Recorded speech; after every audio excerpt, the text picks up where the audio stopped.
Sahabat GKI, saya ingin meringkaskan seluruh aspirasi kemanusiaan kita dalam kalimat yang sangat pendek, dan saya yakin Anda akan mudah memahaminya. Kita ingin bahagia, tidak kurang dari itu, dan tidak perlu lebih dari itu. Hidup kita jadi puas jika kita dapat memastikan bahwa kita bahagia. Namun, Anda dan saya hanya diberi bekal keyakinan bahwa kita lahir sekali saja, hidup juga sekali saja, dan seharusnya yang sekali itu jadi berarti. Maka kita melihat ada banyak orang menempuh cara sebagai berikut demi supaya bahagia.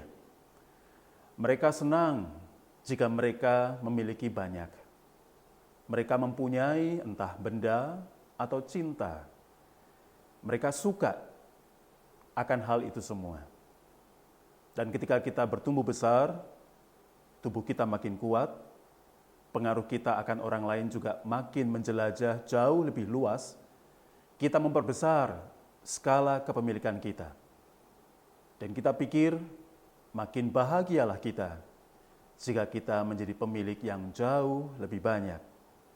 Erich Fromm dalam bukunya yang ia terbitkan pada tahun 1976, To Have or To Be, menjelaskan bahwa gaya hidup mempunyai ini adalah gaya hidup yang massal. Jika Anda suka dengan filsafat rute to have, maka Anda pasti tiba pada keyakinan ini.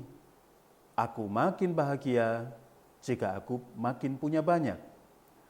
Tapi Fromm berkata bahwa analisis sosial psikologis menunjukkan yang sebaliknya. Banyak orang malah makin tidak bahagia ketika dikepung oleh dunia benda dan barang. Berarti ada yang salah dengan hal ini. Mari kita menengok alternatif kedua. Sebuah gaya hidup yang menurut saya jauh lebih Kristiani. To be, menjadi. Dan gaya hidup inilah yang dipraktekkan oleh seorang janda miskin. Ketika Markus melaporkannya pada kitabnya pasal 12 ayat yang ke-44. Dia katakan begini, sebab mereka semua memberi dari kelimpahannya, tetapi janda ini memberi dari kekurangannya, semua yang ada padanya, yaitu seluruh nafkahnya. Mengapa sang janda ini dikatakan memberi dari kekurangannya, seluruh nafkahnya, dan Yesus kemudian berkata bahwa ia justru memberi lebih banyak dari orang lain sebelumnya.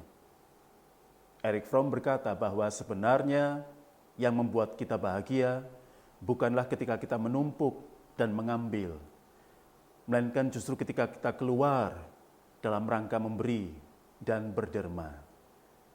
Hal-hal itulah yang membuat Anda dan saya bermartabat. Hal-hal itulah yang membuat kita berarti. Hal-hal itulah yang membuat hidup menjadi kian kaya.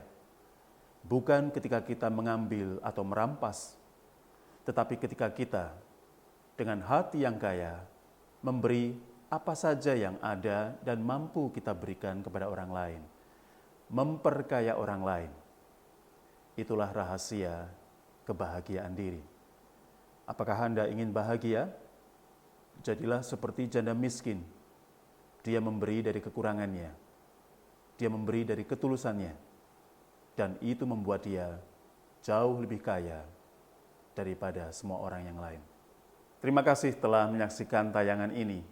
Jika Anda merasa bahwa tayangan ini bermanfaat untuk Anda boleh membagikannya kepada rekan-rekan yang lain. Saya Leonard Andrew Immanuel, salam GKI, Genta Kasih Indonesia. Terima kasih, Tuhan memberkati.